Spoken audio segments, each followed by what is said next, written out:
মেনে চলুন চাণক্যেরই 6 পরামর্শ, সাফল্য ধরা দেবেই।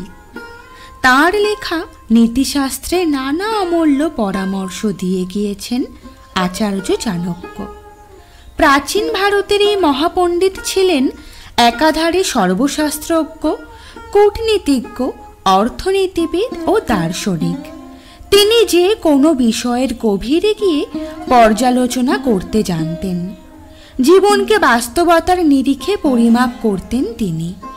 সেই কারণে এত হাজার বছর পরেও তার উপদেশ আজও সমানভাবে কার্যকরী ও উপযোগী।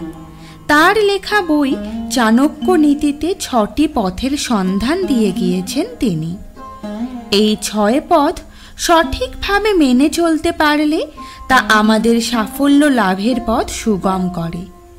জেনে নিন আচার্য চাণক্যের দেখানো সাফল্য লাভের 6টি উপায়।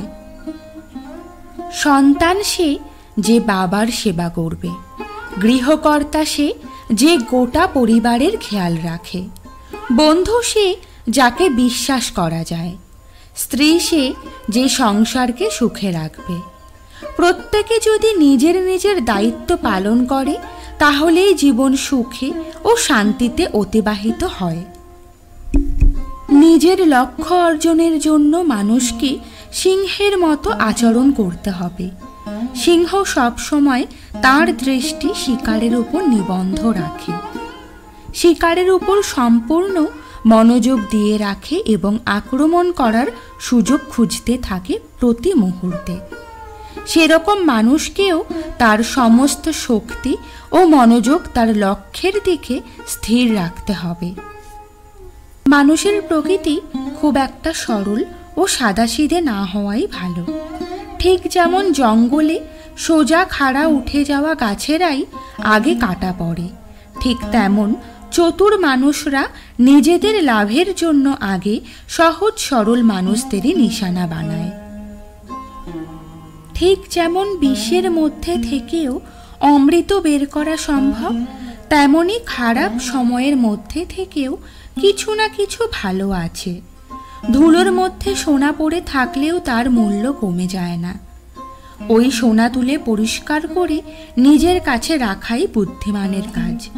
তেমনি তোমার থেকে মানে নিচু কেউ তোমাকে কোনো রকম পরামর্শ দিলে তা নেওয়ার মতো হলে অবশ্যই গ্রহণ করো।